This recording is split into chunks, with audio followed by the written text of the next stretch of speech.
बिस्मिल्लाहिर्रहमानिर्रहीम। अस्सलाम वालेकुम। बाबल शहर की एक बदकार औरत मर गई तो उसके घर वालों ने उसे दफन तक ना किया बल्कि एक कूड़े के ढेर पर फेंक दिया।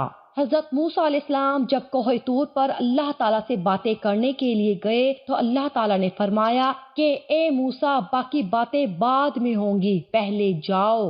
मेरी एक कनीज की लाश कूड़े पर पड़ी है, उसे गुस्ल दिलाओ और इज्जत के साथ दफनाओ। हजरत मूसा अलैहिस्सलाम कोहे तूर से वापस आए और बाबल शहर में दाखिल हुए। तलाश करते करते एक जगह देखा कि कूड़े पर एक लाश पड़ी है और उसके इर्द गिर्द 4 कुत्ते रखवाली कर रहे हैं ताकि कोई दरिंदा लाश को पामाल ना कर सके। हजरत मूसा अलैहिस्सलाम ने उसके घर का पता पूछा और उनसे कहा कि लाशों को उठाने में मेरी मदद करो। औरत के घर वालों ने कहा कि हम इस लाश के करीब भी नहीं जाएंगे। ये एक बदकार औरत थी जिसने अपनी सारी जिंदगी बदकारी में गुजार दी।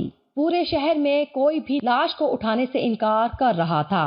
हजरत मूसा अलैहिस्सलाम अपने भाई हजरत हारून अलैहिस्सलाम के पास गए और कहा कि लाश उठाने में मेरी मदद करो। दोनों नबियों ने लाश को उठाया और फिर जब गुस्ल देने की बारी आई तो शहर की कोई औरत भी उसको गुस्ल देने के लिए तैयार नहीं थी। ये देखते हुए हजरत मूसा अलैहिस्सलाम ने अपनी जोजा और बहन को हुक्म दिया कि इस औरत को गुस्ल दो। गुस्ल के बाद अपने भाई हजरत हारून अलैहिस्सलाम की मदद से इस औरत को दफन किया। दफनाने के बाद जैसे ही आप वापस आ रहे थे तो शहर वाले लोग आपके सामने आ गए। वो सब मिलकर आपसे कहने लगी कि ए मूसा, या तो हमें इस बात की वजाहत दो कि एक बदकार औरत को इतनी इज्जत क्यों दी, या फिर वो कलमा जो आप अलैहिस्सलाम ने हमें पढ़ाया है हम आपको वापस करने आए हैं। हजरत मूसा अलैहिस्सलाम ने लोगों से फरमाया, ए शहर के लोगों, मुझे जो हुक्म अल्लाह ने दिया तो मैंने इस हुक्म की तामील कर दी। हाँ, अगली बार मैं जब कोहे तूर पर गया तो तुम सबको तुम्हारे इस सवाल का जवाब मिल जाएगा।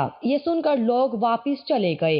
हजरत मूसा अलैहिस्सलाम कोहे तूर पर गए तो फरमाया, ए मेरे परवरदिगार, इस शहर के लोग मुझसे इस बात की वजाहत मांगते हैं कि एक बदकार औरत को इतनी इज्जत से क्यों दफन किया गया। अल्लाह ने फरमाया, ए मूसा, ये औरत वाकई बदकार थी और उसकी सारी जिंदगी बदकारी में गुजर गई, मगर एक दफा ये एक ऐसी जगह से गुजर रही थी जहाँ पर एक कुत्ता प्यास की शिद्दत से मर रहा था। उस औरत को कुत्ते की हालत पर रहम आ गया। उसने पानी के कुएं से अपने कपड़े गीले किए और कुत्ते के मुंह में निचोड़ दिए। प्यासे कुत्ते के मुंह में जब पानी आया तो उसके तड़पते हुए जिस्म में जान आ गई। मुझे औरत की ये रहमदिली पसंद आ गई और मैंने इसके सारे गुनाह माफ कर दिए और मैंने मौत के फरिश्ते को हुक्म दिया कि इसकी रूह कब्ज कर डालो ताकि आइंदा बदकारी ना कर सके।